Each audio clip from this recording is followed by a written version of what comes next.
Deer listener, আমি মির রাজ্য নারায়ণগঞ্জ ফতুল্লা লালপুর থেকে এসেছি। জি রাসেল, আমি সরাসরি ঘটনায় চলে যাই। প্লিজ। রাসেল ভাই, 2010-এর কথা। আমার ফ্রেন্ডের বোনের মৃত্যুবার্ষিকী ছিল সেই দিনটা। তো আমাকে সকালে বললো যে আজকে আমার বোনের মৃত্যুবার্ষিকী, তুমি 5টার মধ্যে মিলাদ হবে, তুমি চলে আসো। আচ্ছা, বললাম আচ্ছা ঠিক আছে। তো আমি ঢাকায় চলে আসি। ঢাকা থেকে ব্যাক করতে করতে নারায়ণগঞ্জ প্রায় আমার 6টা সাড়ে 6টা বেজে যায়। তো আমি রীতিমতো ওরে ফোন দিলাম। ফোন দেওয়ার পর ও খুব রাগ ছিল আমার উপর যে আমি কেন টাইম মতো আসতে পারলাম না। তো ওকে অনেক কনভিন্স করে বললাম চলো আপনি কবরটা আমি জিয়ারত করে আসি, যেহেতু আমি মিলাদটা পেলাম না। তো সে বলল আচ্ছা ঠিক আছে। তো আমরা এটা নারায়ণগঞ্জ মাসডেল গোরস্থানে গেলাম। তো রাসেল ভাই, গোরস্থানের একটা কথা বলে রাখা ভালো পরিবেশটা।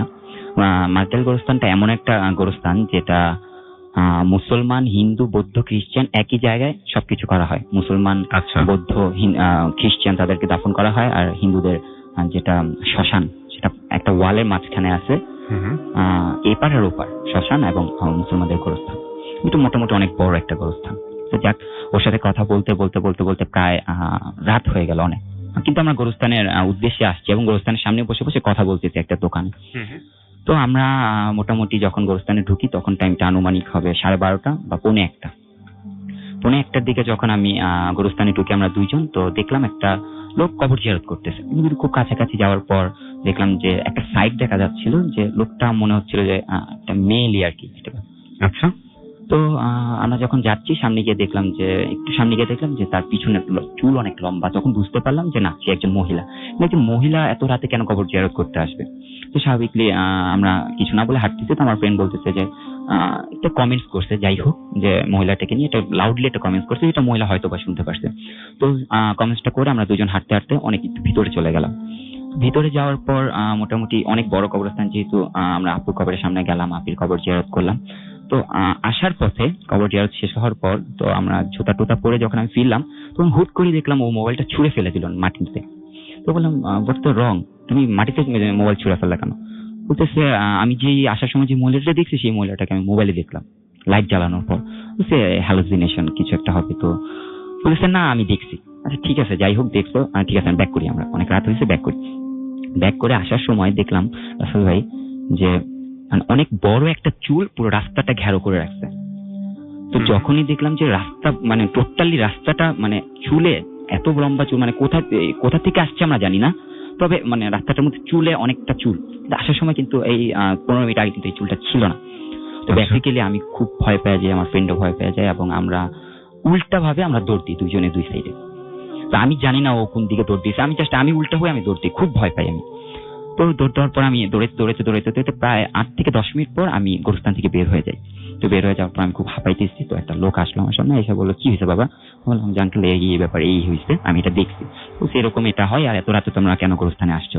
আমি বললাম আমার ফ্রেন্ডকে আমি ফোন দিতেছি, তুমি কোথায়? তো বলতেছে আমি ফোন ধরতেছে না, অনেকক্ষণ পর ধরে বললো যে আমি শ্মশানে আছি। তুমি শ্মশানে গেলে কিভাবে? তো যেহেতু কাছাকাছি শ্মশান এবং কবরস্থান, যেহেতু কাছাকাছি একটা ওয়াল মাঝখানে, তো তুমি তো গোরস্থান থেকে বের হয়ে শ্মশানে ঢুকতে হবে। তো তুমি বলতেছো আমি জানি না আমি কিভাবে আসছি, আমি শ্মশানে আসছি। তো যে লোকটা আমার সাথে ছিল তাকে নিয়ে আমি শ্মশানে গেলাম। যাওয়ার পরে গিয়ে দেখলাম যে ও মানে কোনো কথা বলতেছে না, স্ট্রিক্টলি দাঁড়ায় আছে। তো আমরা শ্মশানে গেলাম, গিয়ে দেখলাম 8-10টা মানুষ একটা লাশ পোড়াচ্ছে। আচ্ছা।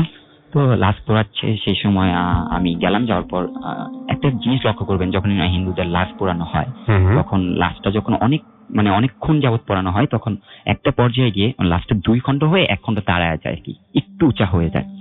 তো আমরা যখন ওদিকে গেলাম, যাওয়ার পর ঠিক ওই সময় লাশটা একটু মাথার সাইডটা, পেট থেকে মাথা পর্যন্ত সাইডটা একটু উঁচা হয়ে গেল পোড়া অবস্থায়। যখন দেখলাম যে হ্যাঁ উঁচা হয়ে গেল, এর মধ্যে আমি কিছু একটা দেখছি কিছুক্ষণের মধ্যেই। তো এখন আবার এটা দেখলাম, তো আমরা দুইজনই খুব ভয় পাই, আবারও ভয় পাই। তো যে লোকটা ছিল আমার সাথে আসছে, সেই লোকটা আমার ফ্রেন্ডের চোখ ধরে অনেকটা বের করে নিয়ে আসে। তো মোটামুটি আমরা দুজন বের হয়ে আসি, বাট কেউ কারোর সাথে ভয়ে কথা বলতেছি না। তো ওর বাসায় চলে যায়, আমি আমার বাসায় চলে যাই। তো এর মোটামুটি 10 দিন যাবত ওর সাথে আমার কোনো কমিউনিকেশন হয় না। তো 10 দিন পর যখন ও আমাকে ফোন দিল যে দোস্ত আমার তো বিয়ে কিছুদিন পর, তুই কি আসবি না? আমি বললাম যে হ্যাঁ আমি ট্রাই করবো, আমি আসবো। তো ওর মোটামুটি ফোন করার 5 দিন পর বিয়ে হইলো। তো আমি বিয়েতে ইচ্ছা করেই যাইনি, ভয়ে আমার মধ্যে খুব ভয় কাজ করছে এই গোটা 10টা দিন। তো আমি যাইনি, তো আমি ঢাকা চলে আসি। তো আমাকে ও ফোন করে যে তুই আমার বিয়েতে আসলি না, তোর সাথে আমি আর কথা বলবো না। তো আমি বললাম যে আচ্ছা ঠিক আছে, আমি আসতেছি, আমি নেক্সট ফ্রাইডে আসবো। বলছে না, আমি এখন শ্বশুর বাড়ি আছি, তুই আমার সাথে দেখা করতে আস কালকের মধ্যে।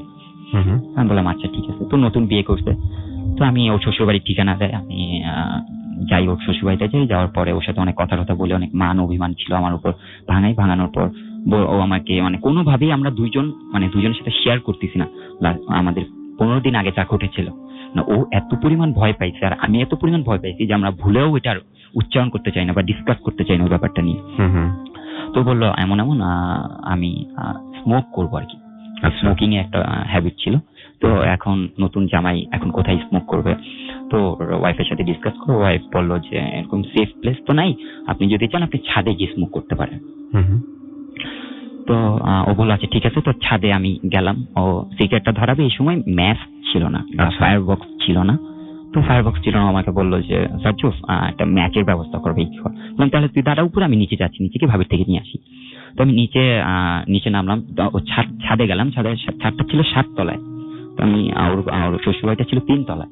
তো আমি ছাদ থেকে 7 তলা থেকে 3 তলা আসলাম, এসে ভাবির কাছ থেকে ম্যাচ টেনে নিলাম, নিয়ে উপরে গিয়ে দেখি যে ও মানে আসন করে বসে আছে, আর সিগারেটটা নিচে পড়ানো, মোবাইলটা নিচে পড়ানো, মানে পাগলের মতো একটা ফিজ নিয়ে বসে আছে। আমি তো ভয় পেয়ে গেছি, কি হয়েছে, সামথিং রং বলতেছে। আমি জানি না, আমি দাঁড়ায় গুনগুন গান করতেছি, একটা মেয়েকে দেখলাম সাদা কাপড় পরা, সে দৌড়ে গিয়ে ছাদ থেকে পড়ে গেল।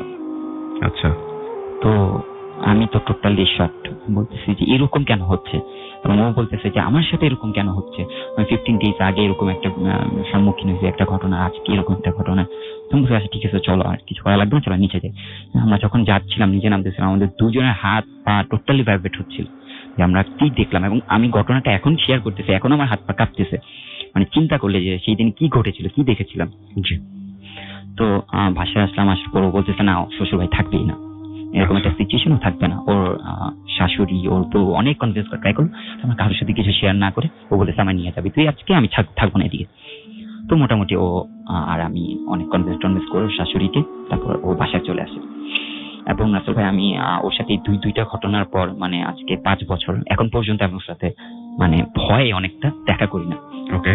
এবং এর পরেও মানে অনেকটা কাহিনী। এবং একটা জিনিস এখানে খুব অদ্ভুত যে আপনারা যখন আসলে দুইজন একসঙ্গে হন, যে কোনো কারণেই হোক না কেন, তখনই একটা অঘটন ঘটে এবং তখনই আপনারা কিছু না কিছু এক্সপেরিয়েন্স করেন। এটা পরপর 2বার ঘটেছে, রাইট? পরপর মাঝখানে। এবং আপনিও ঠিক এই ভয়টা পান বলেই, এই কারণেই আপনি চাচ্ছিলেন না যে তার সাথে দেখা হোক। হ্যাঁ, এবং আপনার ভিতরে তো, মনের ভিতরে তো এই ভয়টাই ছিল। হ্যাঁ, এবং সেটাই হয়েছে। আচ্ছা। লাস্ট 5 ইয়ার্স তার সাথে আমার কোনো কমিউনিকেশন নেই, শুধুমাত্র এই ভয়ের জন্য যে আবার দেখা হলে আবারও কিছুটা হবে। প্রথমে দেখা হলো কবরস্থানের ওইখানে, এবং সেখানে খুব আশ্চর্যজনকভাবে তাকে শ্মশানের ওখানে পাওয়া গেল। এবং তারপরে যখন তার বিয়ে হলো, শ্বশুর বাড়িতে যাবার পরে সেখানেও আপনি একটা অদ্ভুত জিনিস দেখলেন। এবং আপনি বলছিলেন আমাকে অফ এয়ারে যে এই যে ঘটনাগুলো ঘটছিল, এই ঘটনার পরে আপনার জীবনই অনেক পাল্টে গেছে। হ্যাঁ, আপনার সাথে অনবরত এরকম ধরনের নানান ধরনের একটার পর একটা ঘটনা ঘটতে থাকে। আমাকে একটু বলেন তো কি টাইপের সমস্যা আপনার হয় তারপর থেকে? যেমন আমি রাজশাহীতে কোনো একটা উদ্দেশ্যে রাজশাহীতে যাই, এটা 2013 এর কথা। তো রাজশাহীতে যাওয়ার পর আমি রুমে যখন যাই, তো দেখা যায় আমি ডার্কনেস খুব পছন্দ করি, লাইট অফ করে আমি সবসময় থাকতে পছন্দ করি। তো আমি লাইট যখন অফ করে রাখি, তখন আমি রুমে ঢুকে লাইট অফ করে দরজা লক করে দেখা যায় আধা ঘন্টা বা 1 ঘন্টা পর অটোমেটিক্যালি লাইটটা অন হয়ে যাচ্ছে। তো এরকম একবার না, দেখা যায় একই রাতে 3 থেকে 4 বার এরকম হচ্ছে আমার সাথে। তারপর দেখা যায় যে আমি যেমন একদিন আমি আমার আইডি কার্ড রেখে বাইরে চলে গেছি, বাসার বাইরে। তো সন্ধ্যাবেলা যখন বাসায় ফেরার পর, এটা রাজশাহীতেই, তো বাসায় আসার পর আমার আইডি কার্ডটা কোথায় আমি খুঁজতেছি, সারা ঘর তন্ন করে খুঁজে ফেলছি, বাট আমার আইডি কার্ড নেই, কোথাও নাই। তো আমি আমার রুম লক করে আমি কোনো একটা কারণে রিচার্জের জন্য বা কোনো একটা কারণে বাইরে গেছি, আসার পর লক খুলে যখন প্রথম প্রবেশ করি, দেখি টেবিলের উপর আমার আইডি কার্ডটা। হাউ ক্যান ইট পসিবল যে আমার আইডি কার্ডটা আমি এত খোঁজাখুঁজি করলাম, গোটা 1 ঘন্টা আমি খোঁজাখুঁজি করলাম ঘরের, আমি কোথাও পেলাম না, টেবিলের উপর এখন কিভাবে আসলো? আচ্ছা, আপনি একটু বলেন তো যে আপনারা দুইজন যখন ছিলেন তখন যেরকম একটা ঘটনা প্রথম যেরকম ঘটেছিল, তারপরে এর পরে কখনো আপনি একা মানে ওই ঘটনার পরে একা কোনো কিছু দেখেছেন? কোনোদিন ভয় পেয়েছেন একা? মানে একা যদি আপনি আসল ভাই বলেন, তাহলে আমার একা একটা এক্সপেরিয়েন্স থেকে বলি। জি। যে আমি বাসায় আসছি লেট নাইটে, আনুমানিক 1:30 বা 2টা বাজে। জি। তখন আমি 1:30 বাজে, তখন আমি প্রায় সময় রাতের আমাদের বাসার একটা লম্বা চিপা, তারপর আমাদের বাসাটা। তো আমি লেট নাইটে কেচি গেট খুলে আমি চিপার মধ্যে যাই, কথা বলি বা কোনো কথা বলি, কেন বাসার মধ্যে কথা বলে আব্বু আম্মু মানে ডিস্টার্ব ফিল করে ঘুমের মাঝখানে। তুমি যখন রাতে যাই তখন একদিন আব্বু ডাইগা বলো যে তুমি রাতে যাও না এরকম ভাবে, মানে এত রাতে বের হওয়া উচিত না। আমি হাঁটতাম, এমনি একাই হাঁটতাম, কথা বলতাম ফোনে বা কোনো কিছুই করতাম।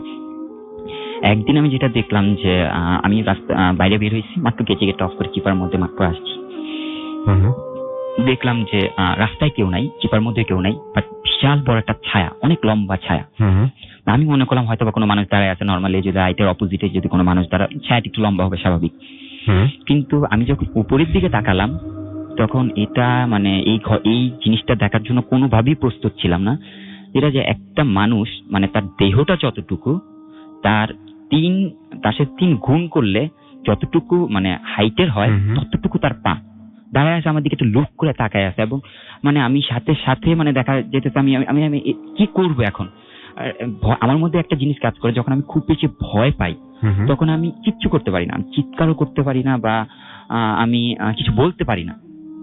আচ্ছা, আমি টোটালি মানে প্যারালাইজড হয়ে যায়, যেমন আমি নড়াচড়া করতে পারতেছি না বা আমি এই জায়গা থেকে ব্যাক করে যাব এরকম একটা শক্তি আমার গায়ের মধ্যে থাকে না। ওকে, সো ঠিক আছে, থ্যাংক ইউ সো মাচ আপনার ঘটনা আমাদের সাথে শেয়ার করার জন্য। এবং আমি একটা ঘটনা এখন একটু পড়ে শোনাতে চাচ্ছি এবং তারপরে আপনাদেরকে আরো একটা দারুণ ঘটনা আমরা শোনাবো, মানে আরো একজন ঘটনা বলবেন। তারপরে আমরা যে ঘটনাটা এখন শেয়ার করছি সেটি একটা মেইল, এবং সেই মেইলটি পাঠিয়েছেন আমাদের কোনো একজন লিসেনার। লিখেছেন, আসসালামু আলাইকুম রাসেল ভাই, আমি জানি সব সময় আপনি ভালোর দলে, তাই জিজ্ঞাসা করলাম না। আমি রাকিব, আমার বাড়ি নাটোর জেলার বড়াই গ্রামের থানায়, গ্রামের নাম গারফা। আমি একজন মেডিকেল টেকনোলজিস্ট। আজকে আমি যে ঘটনাটি শেয়ার করব সেটা আমার সাথে ঘটে যাওয়া একটি ঘটনা। ঘটনাটি খুব বেশি দিন আগের না, 2015 সালের ফেব্রুয়ারি মাসের ঘটনা। বর্তমানে আমি ঢাকার একটি বেসরকারি ডায়াগনস্টিক সেন্টারে জব করছি। যাই হোক, আমার এই এক্সপেরিয়েন্সটা হয়েছিল টাঙ্গাইলের সখীপুরে। মূল ঘটনায় আসি। 2015 সালের ফেব্রুয়ারি মাস, তখন আমি আমার গ্রামের বাড়িতে, অর্থাৎ নাটোরে। গ্রামে তখন মোটামুটি ভালোই শীত। যেহেতু আমি একজন মেডিকেল টেকনোলজিস্ট, তাই আমার এক ফ্রেন্ড ঢাকা থেকে আমাকে ফোন করে বলে যে সে ক্লিনিকে জব করে, সেই ক্লিনিকের মালিক তার গ্রামের বাড়ি টাঙ্গাইলে প্রতি বছর 10 দিন ব্যাপী একটি ফ্রি মেডিকেল ক্যাম্প করে, তাই ওকে হেল্প করতে হবে। ক্যাম্প শুরু হবে 10 ফেব্রুয়ারি থেকে 21 ফেব্রুয়ারি পর্যন্ত চলবে। তাই আমি 10 দিনের প্রিপারেশন নিয়ে নাটোর থেকে ঢাকা চলে আসি 8 ফেব্রুয়ারি। কথা ছিল 9 ফেব্রুয়ারি সকালে ওদের অফিসের অ্যাম্বুলেন্সে করে আমরা যাব টাঙ্গাইলের সখীপুরে, কিন্তু কোনো একটা কারণে আমাদের যেতে একটু রাত হয়। আমি বাস স্ট্যান্ডে ওয়েট করছিলাম। রাত 9টায় আমরা রওনা দিলাম টাঙ্গাইলের সখীপুরের উদ্দেশ্যে। গাড়িতে আমি, আমার ফ্রেন্ড, পেছনে ড্রাইভার, সামনে ড্রাইভার, এই 3 জন। দেশে তখন একটু মানে রাস্তাঘাট বেশ ফাঁকা ছিল কোনো একটা কারণে, এবং সেখানে চারিদিকে বেশ অন্ধকার ছিল। এবং সখীপুর যেহেতু পাহাড়ি এলাকা, তাই গাড়ি চলছিল এঁকে বেঁকে, 2 পাশে বন, জঙ্গল, ঝিঝির ডাক। আমি একটু এক্সাইটেড ছিলাম, কারণ পাহাড়ি এলাকা, বন আমার খুব ভালো লাগে। বলে রাখা ভালো, আমার বন্ধু ড্রাইভারের বাড়ি টাঙ্গাইলে, তাই ড্রাইভারের সব রাস্তা চেনা। সখীপুরে যেতে আমাদের প্রায় রাত 11:30 বেজে গেল। সঙ্গত কারণে আমি বাড়িটার নাম বলতে পারছি না। আমরা যে বাড়িতে গিয়েছিলাম সেই বাড়িটায় কেউ থাকে না, শুধু একজন কেয়ারটেকার তার ফ্যামিলি নিয়ে সেই বাড়িটার একদম সাথেই লাগানো একটা টিনের বাড়িতে থাকে। বাড়িটা একটু বর্ণনা দেই। 4 রুমের গোল শেপের দোতলা একটা বাড়ি, নিচতলায় মাঝখানে বিশাল বৈঠকখানা, এবং ভেতরে সুন্দর সব সোফা এবং কাঠের কারুকাজ। চারপাশে 4টা রুম, সবই একরকম। যদিও বাড়িটা দোতলা, কিন্তু উপরে থাকার কোনো রুম নাই, শুধু কাঠ দিয়ে ব্যালকনির মতো বানানো এবং চারদিকে জানালা আর গ্লাস লাগানো। নিচে মাঝখানে বৈঠকখানা হওয়ায় রুমগুলো বেশ দূরত্ব ছিল। বাড়িটা চারদিক থেকে দেখতে একই রকম। ভেতরে ঢোকার জন্য প্রথমে কেচি গেট, তারপরে মেইন দরজা এবং শেষে রুমগুলোর দরজা। পুরো বাড়িটা 60 বিঘা জমির ওপরে ছিল। আছে আশেপাশে তেমন বাড়ি ঘর নেই, বাড়ি আছে একটু দূরে দূরে। বাড়ির এরিয়াটা অনেক গাছ আছে। রুমে ঢুকতেই দুপাশে 2টা দরজা এবং ব্যালকনি, এবং রুমের শেষ প্রান্তে একটা পাশে টয়লেট এবং দরজা, এবং অন্য পাশে বাথরুমে, এবং অন্য পাশে আরেকটা দরজা, এবং প্রতিটা রুমই একরকম। রুমটা ঢুকেই ওয়ালে টিউব লাইট এবং ফ্যানের সুইচ। অপর পাশে রুমের একই রকমের একটা ডিম লাইট, এবং ডানে বামে 2 ওয়ালে বড় বড় 2টা জানালা এবং পর্দা লাগানো। আমরা খুব টায়ার্ড ছিলাম, তাই গাড়ি থেকে সবকিছু নামিয়ে ফ্রেশ হলাম। তারপর কেয়ারটেকার মিনহাজ ভাই আমাদেরকে খাওয়ার জন্য ডাকলো, এবং আমি আমার বন্ধু আর ড্রাইভার খেতে বসলাম। ড্রাইভারের বাড়ি কাছেই কোথাও, এবং শেষে সে আমাদের বিদায় জানিয়ে বাড়িতে চলে গেল থাকার জন্য। উত্তরের পাশের রুমটায় মিনহাজ ভাই আগে থেকেই রেডি করে রেখেছিল, এবং বাড়ির সামনের সাইড হলো দক্ষিণ পাশে। এবং যেহেতু আমরা টায়ার্ড ছিলাম, শীতও লাগছিল, আর সকালে উঠতে হবে, তাই দেরি না করে মেইন দরজা ও আমাদের রুমের দরজা এবং রুমের লাইট অফ করে কম্বল গায়ে জড়িয়ে ঘুমিয়ে পড়লাম। রাত 2:30 বা 3টা। হঠাৎ ফিল করলাম খুব শীত লাগছে। মুখের ওপর থেকে কম্বল সরিয়ে দেখলাম রুমে ফ্যান চলছে এবং লাইট অন করা। এর মধ্যে আমার বন্ধুটিও উঠলো। তখন ফেব্রুয়ারি মাস, তাই এমনিতেই শীত, তার উপর আবার ফ্যান। আমি ভাবলাম আমার বন্ধুটি দুষ্টুমি করে হয়তো ফ্যান লাইট অন করেছে, কিন্তু ও মেবি তাই ভেবেছে। এবং আমরা তর্ক করছি। আমি বলছি তুই ফ্যান অন করেছিস, ও বলছে আমি নাকি করেছি। তখন আমাদের প্যারানর্মাল কিছু মনে হয়নি। হঠাৎ আমরা খেয়াল করলাম যে রুমে যতগুলো সুইচ আছে সবগুলো সুইচই বন্ধ। তাহলে লাইট ফ্যান কিভাবে অন করলো, কি অন করলো? তখন আমরা একটু ঘাবড়ে গেলাম। এভাবে প্রায় 8-10 মিনিট কেটে গেল।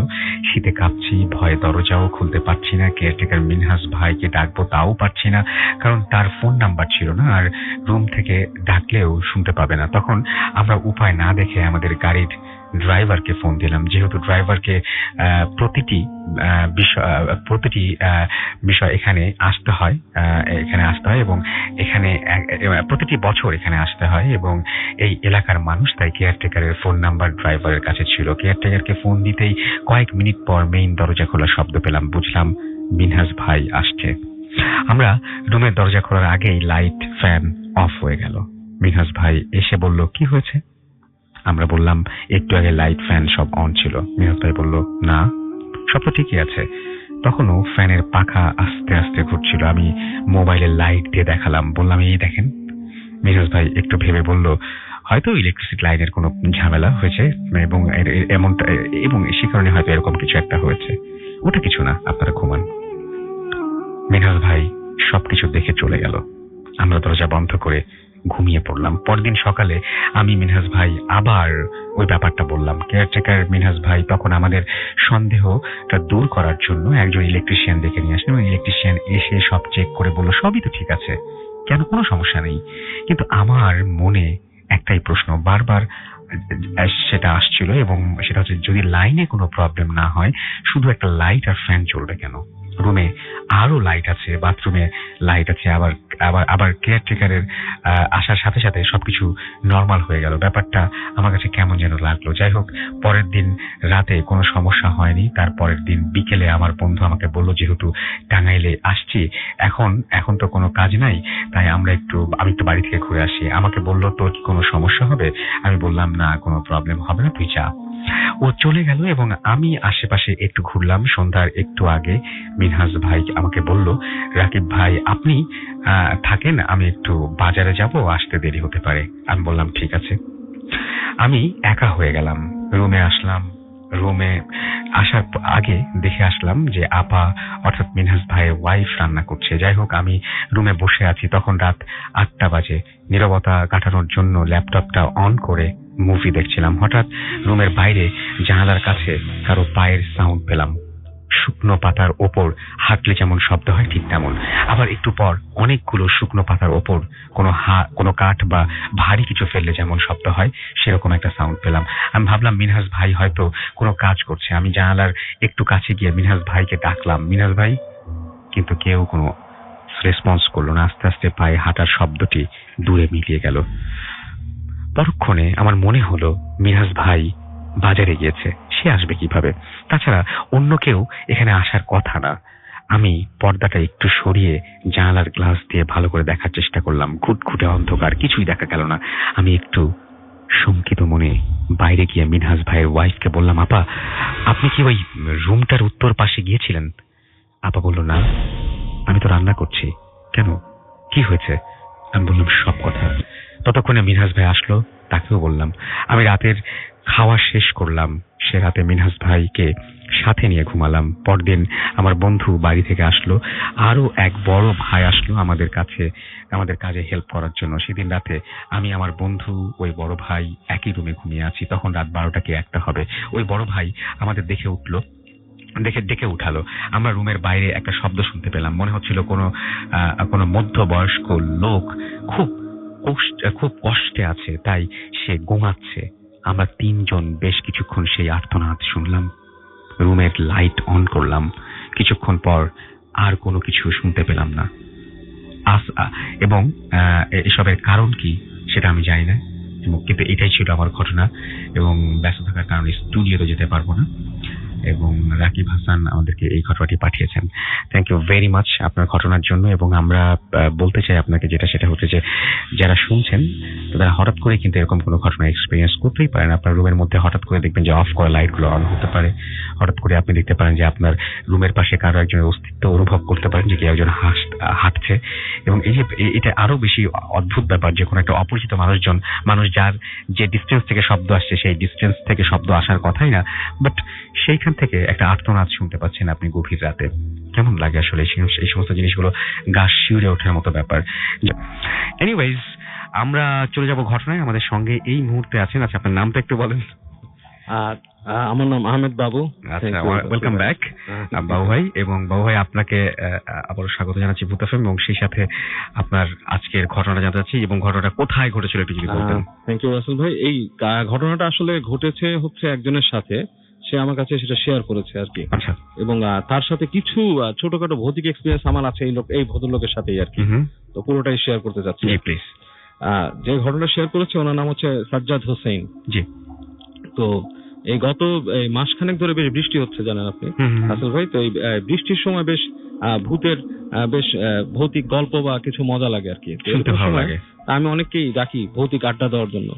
তো এরকম সময় একজন আপনার আমাকে জানালো ফেসবুকে যে তার কাছে এরকম কিছু কাহিনী আছে, তো সে ঢাকায় আসবে। তা আমি বললাম যে আসেন, অসুবিধা নেই, দেখা হবে। তো একদিন সন্ধ্যায় তার সাথে ধানমন্ডির একটা রেস্টুরেন্টে আমি বসলাম আর কি। তো বসার পরে উনি আসলো আর কি কথা বলতে। তো কথা বলতে বলতে আর কি দেখলাম বেশ মধ্যবয়সী একজন মানে লোক, প্রায় এরকম আমার মতোই বয়স হবে এরকম। তো সে কেমন একটু অ্যাবনর্মাল আচরণগুলা, সরি সে যদি শুনে থাকে,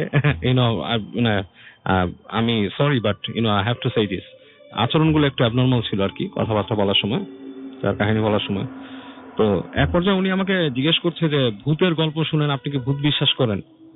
আমি বললাম যে ভূত বিশ্বাস করি বা না করি এটা ব্যাপার না, বাট আমি কোনো কিছুতে বিশ্বাস করি, অবশ্যই এন্টিটিস বা কিছু একটাতে বিশ্বাস করি।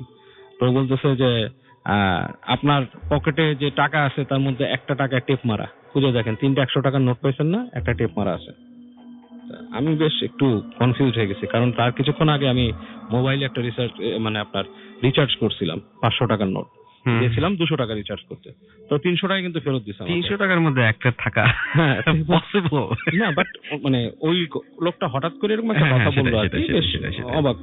আমি বললাম আচ্ছা বলেন আর কি বলার আছে।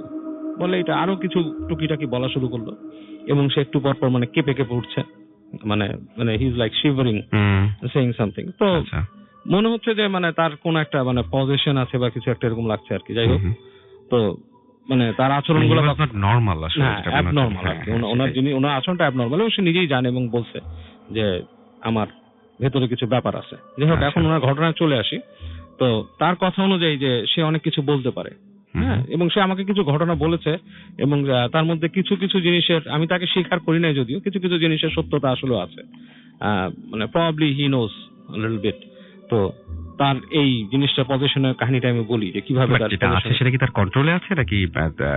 সে বলছে হ্যাঁ কন্ট্রোলে আছে, এবং সে এরকম মানে আর কি আপনার প্রায় অনেক কিছু বলতে চাইলে সেটা করতে পারেন, ব্যবহার করতে পারেন।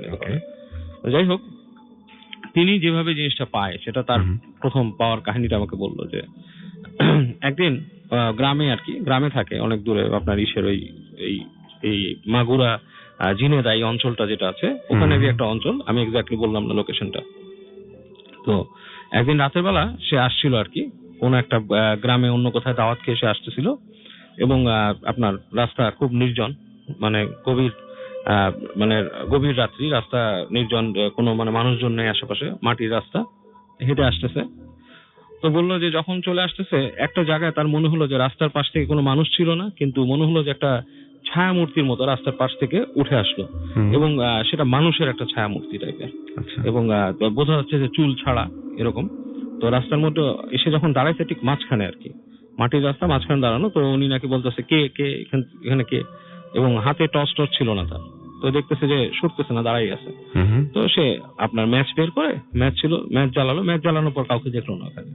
আচ্ছা। এবং সে বাসায় আস্তে আস্তে হেঁটে হেঁটে আসলো, এবং তার একটু পর পর গা ছমছম করছিল যখন চলে আসতেছে, আবার মনে হচ্ছিল যে তার কানের পাশ দিয়ে কেউ ফিসফিস করতেছে আর কি, কানের পাশে কেউ ফিসফিস করতেছে। তো সে মনে করলো যে আমি গভীর রাত্রে এরকম আসতেছি, হতেই পারে এরকম শব্দ আসতেই পারে রাত্রে, বাতাস আসতেই আছে, এবং মনে ভয় এই কারণে, এই জন্য নিজের মনের ভুল, এরকম মনের ভুল অথবা ভয়, গ্রামের মানুষ তো চলাফেরা করে, অনেকেই ভয় পায় আর কি, এবং বিভিন্ন জিনিস। তো আস্তে ধীরে যখন বাসায় আসলো, বাসায় এসে দেখলো যে তার রুমের যে দরজাটা ওটা আপনার ভেড়ানো, মানে লক করা না আর কি। তো খুলে ভিতরে ঢুকলো।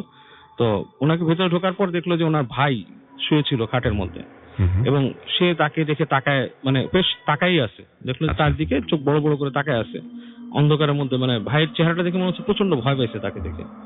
তো এবং ভাই কোনো শব্দ করতেছে না। তো সে তার ভাইকে জিজ্ঞেস করলো কি হয়েছে, ভাই কোনো উত্তর না দিয়ে আরো মানে আপনার চুপসায় গেল। তো সে নাকি রুম থেকে চলে গেছে তার রুমে। তো যে যখন ঘুমালো, বলতেছে যে ঘুমের মাঝখানে রাতের বেলা হঠাৎ করে তার মনে হচ্ছে যে তার মাথায় কেউ হাত বুলাই দিচ্ছে, আস্তে আস্তে হাত বুলাই দিচ্ছে। তো সে হঠাৎ করে উঠে বসে, ধর্মর করে উঠে বসে তাকায়, দেখে যে কেউ নাই, কিন্তু তার মনে হচ্ছিল যে তার মাথায় কেউ হাত বুলাচ্ছে। তো এইভাবে সে আবার রাতে ঘুমায়, পরের দিন রাত কেটে যায়। তো ভাইয়ের সাথে দেখা হয় পরের দিন। তো ভাই তাকে বলতেছে যে তুই কোথা থেকে আসছিস রাত্রে? বলে কেন? বলে যে আমি তো একটা অদ্ভুত জিনিস দেখলাম তোর সাথে, আমার মনে হয় যে তোর সাথে কোনো আসর আসছে বা কিছু। গ্রামের মানুষ সহজে এটা মনে করে ফেলে, আমরা তো এটা মনে করি না, তোরা মনে করে। তো সে ভাইকে বলছে কেন, তুমি কি দেখছো? বলে না তুই ভয় পাবি। বলে কি? বলে যে না, আমি যখন ঢুকছি, তুই যখন ঢুকলি গেট দিয়ে, তখন আমার মনে হলো যে তোর সাথে, মানে তোর পিছনে পিছনে একটা বুড়ি মহিলা ঢুকছে, এবং তার মানে মানে চামড়া টামড়া অনেক কুচকানো এবং ভয়, এবং আমি ভয় পেয়েছি রাত্রে অনেক। এবং এত গভীর রাত্রে তুই আসছিস, চলাফেরা করলি কেন? সেই আর কি ভাই বকা টকা দেয়। তো তাকে বলে যে তুই ওই হুজুরের কাছে যে ঝাড়া, অমুক জায়গায় হুজুর আছে, ওখানে যা ঝাড়া, তুই রাত্রেবেলা আসছিস, তোর বাতাস টাতাস লাগতে পারে, ওখানকার লোকাল ল্যাঙ্গুয়েজে। তো ও নাকি তখন আর খুব একটা দেয় না, মানে আপনার এটা গুরুত্ব দেয় না। তো দিনের বেলা তার কার্যক্রম যা আছে সে সব করে, কিন্তু সবচেয়ে মানে স্ট্রেঞ্জ ব্যাপার হচ্ছে যে তার ফলোইং একটা ডেতে আর কি, সে দুপুরবেলা পুকুরে গোসল করতে যায়। তো যখন গোসল করতেছে, তখন সে হঠাৎ করে দেখে যে পুকুর পাড়ে একটা বুড়া মহিলা বসা, তার পুকুরের একদম জনশূন্য একটা অবস্থা, তখন কেউ নাই, ভর দুপুরে একটা বুড়ি মহিলা বসা। তো সে আবার সেই বুড়িকে জিজ্ঞেস করে, এই বুড়ি কি চাও? তো বুড়িটা নাকি তার দিকে তাকায় কোনো মানে একটা আপনার ভাবলেশীন একটা দৃষ্টি দেয়, দিয়ে আস্তে করে আবার হেঁটে চলে যায় পেছন দিকে। তো তার মনের মধ্যে একটা ছ্যাদ করে ওঠে যে কি একটা মানে ব্যাপার, বুড়িটা কেমন একটা স্ট্রেঞ্জ জিনিস। তো সে বাসায় চলে আসে, এসে আবার ওই দিন সন্ধ্যার পর রাতে যখন নাকি বাসায় শুয়ে আছে, তো সে তখন ফিল করে যে ওই রুমের মধ্যে কেউ একজন হাঁটা চলা করে, এবং তার সাথে কিছু কমিউনিকেশন করার চেষ্টা করে। তো এই কমিউনিকেশনটা সে ফিল করে যে কথা যখন বলতেছে, কথাটা সাধারণ মানুষের মতো না, মানে কেমন যেন গলা টেনে টেনে কথা বলে। হ্যাঁ, গলা টেনে টেনে কথা বলে যে তুই অমুক জায়গায় গেছিলি, অমুক এই জিনিসটা খাইছিলি, তোর এটা খুব ভালো লাগছে, এই ধরনের বিভিন্ন গল্প তার সাথে ফিসফিস করে, এবং ও ওই কমিউনিকেশনটা করে, ও তার সাথে উত্তর দেয়, এবং ওই পাশ থেকে তার ভাই মানে চিৎকার করে ওঠায়, তুই কার সাথে কথা বলিস, বাসায় আসে তাকে রুমের মধ্যে কেউ নাই। এনিওয়েজ কয়েকদিন এরকম অ্যাবনর্মাল আচরণের পরে ওকে এরকম নিয়ে যায় হুজুরের কাছে। তো ওই হুজুর তাকে যখন দেখে, হুজুর তাকে দেখে নাকি বলে যে তোমার উপর একটা আসর আছে, এবং সেটা তোমাকে ভালো মতন ধরছে, এবং খুব বয়স্ক, যেটা তোমার সহজে মানে ছাড়া পাওয়ার উপায় কিন্তু নাই। তুমি দোয়া টোয়া পড়ো, তুমি এসে পড়ো। তো সে নাকি উল্টা মানে হঠাৎ করেই তার মধ্যে চেঞ্জিং চলে আসে, সে হুজুরের সাথে বকাবকি করে, এটা সেটা বলে, এবং তার মধ্যে আপনার এই এক ধরনের চেঞ্জ তারপর থেকে বাসা বাঁধে আর কি। কোন ধরনের মানে কেমন মানে আচরণগুলো হচ্ছে সে একলা যে বসে থাকে কোথাও কোনো মানে গভীর রাতের মধ্যে, ধরেন যে জায়গায় বসান না, দেখা যাচ্ছে যে গ্রামের একটা রাস্তার কোনায় অথবা আইলের মাঝখানে, হ্যাঁ, এসব জায়গায় বসে থাকে, তারপরে উদ্ভট কার্যক্রম করে, হ্যাঁ, এবং মানুষের অনেকের আপনার অনেক কিছু না কিছু দেখতে পায় চোখের সামনে। সেগুলো কি সে বলতো? সেগুলো সে সবাইকে বলে না, কিছু মানুষকে বলে। আমাকে যে কয়েকটা কথা বলছে এবং মানে অনেকটা ভয় দেখানোর মতো কিছু কথা, তা আমি এগুলো হেসে উড়াই দিছি, কারণ আই ডোন্ট মানে actually put my face on such thing for telling. কিন্তু মানে এরকম তার মধ্যে কিছু ক্ষমতা আছে, ব্যাপার আছে। এবং মানে তাকে আমি বলছিলাম ভূত এফএমে আসতে, বলছে যে হ্যাঁ যদি সুযোগ পায় আসলে আসবে ভূত এফএমে। ওকে, মুভিং অন নাম।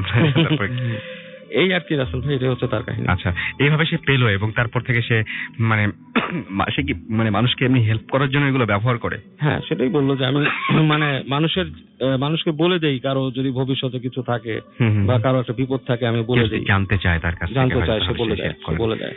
কিন্তু তার নাকি অনেক কষ্টের মধ্যে দিয়ে যেতে হয় এগুলার, মানে প্রতিদিন যে এই জিনিসটা সাফারিংটা তার আছে। তার সাথে যে কথাগুলো বলে বুড়িটা, বলে যে যেমন নির্জন রুমে শুয়ে আছে, হঠাৎ করে মনে হয় কোথা থেকে কথা শুরু হলো। তার মানে বুড়িটা কখন আসবে এই কন্ট্রোল কি তার উপরে আছে নাকি? না, এটা সবসময় তার নাই। তার মানে সে যখন তখন আসতে পারে, যখন তখন তার কাছে। এবং সেটাই হচ্ছে মুশকিলের ব্যাপার, যখন হচ্ছে আমি চাচ্ছি না তখন যদি চলে আসে, এবং সেটা খুব অস্বস্তিকর। এবং অ্যাকচুয়ালি রাসেল ভাই যখন সে শিভার করছিল আমার কাছে কিন্তু একটু ভয় লাগছিল তাকে দেখে। তখন মনে হচ্ছিল যে হয়তো আশেপাশে কেউ আছে বা সে একা আছে, এরকম। হ্যাঁ, এরকম মানে that person seems like he is possessed, মানে দেখেই মনে হয় তার কথা বলার যে সময়টা আর কি, মনেই হয় যে সে পজেসড আসলে। হ্যাঁ, মানে যা মানে আপনার কথা এমনিতে আপনাকে দেখে আমার মনে হচ্ছে যে হি ওয়াজ নট নরমাল, আপনি যা বলতে চাচ্ছেন আসলে। অবশ্যই। হ্যাঁ, সেটাই। এবং হ্যাঁ এটাই।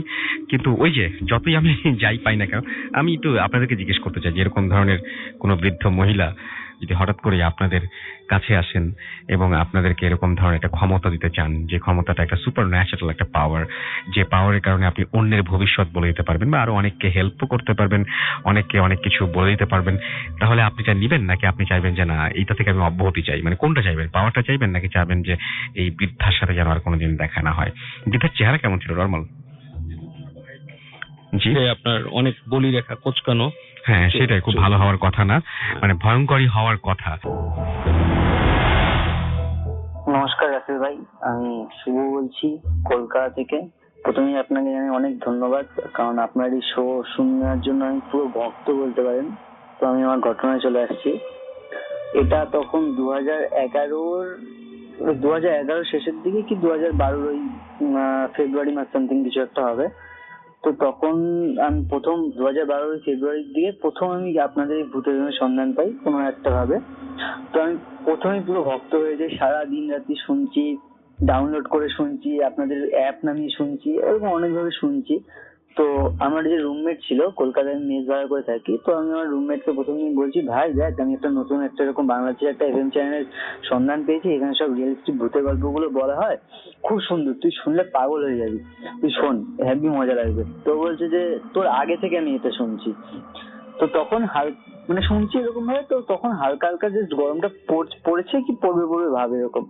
তো রাতের বেলা আমি আমার ঘরের মধ্যে একা বসে আছি, অন্ধকার ঘর করে ভূতের গল্পটা শুনছি। পাশে আমার বিছানাটা আমার এরকম যে মোটা 3 থেকে 4টে গদি নিচে পাতা আছে, আমি খাট ইউজ করি না, যেহেতু মেসে থাকি আমি খাট ইউজ করি না, একটা জায়গাতে আরেক জায়গায় শিফটিং এর প্রবলেম হয়, এই কারণে আমি খাট ইউজ করি না। তো আমি নিচের মধ্যে এরকম গদি পাতা, আমি এরকম নিচে শুয়ে ভূতের শুনছি, লাইট অফ, রাতের বেলা তখন কটা 1টা বাজবে। তো আর আমার বেডের ওপরেই হচ্ছে জানলাটা। তো আমি ওরকম শুনতে শুনতে ঘুমিয়ে গেছি, কখন ঘুমিয়ে গেছি জানি না, ঘুমিয়ে হয়তো আমি ভূতের যন্ত্র অফ করে দিয়েছি কোনো সময় ঘুম ভাঙাতে। তো অফ করে দিয়েছি, তো ঘুমোচ্ছি, হঠাৎ করে আমার মনে হলো যে আমাকে মানে একটা দাদা আছে, দাদা সকালবেলা করে মাঝে মধ্যে আমাকে ডাকতে আসে, ঘুরতে বেরিয়ে চা খেতে বেরিয়ে, হঠাৎ করে আমাকে ডাকছে, শুভ, এই শুভ ওঠ, যাবি না, চল বেরো, ওঠ, এরকম ভাবে বলছে আমাকে, এবং জানলা দিয়ে হাত বার করে আমাকে ডাকছে। তো আমি ঘুমের মধ্যেই ভাবছি যে এই দাদাটা যদি এখন এসে আমাকে এরকম ভাবে ডাকে, এখন তো সকাল হয়নি, আর তারপরে আমি এটাও ভাবছি ঘুমের মধ্যে যে কি ব্যাপার, মোড়া যাতে এতটাও লম্বা নয়, জানলা দিয়ে এতটা দেখা যাবে, আর আমি যাকে দেখছিলাম ঘুমের মধ্যে সে হচ্ছে অনেকটাই লম্বা, মানে দেখে পাচ্ছি অনেকটাই লম্বা।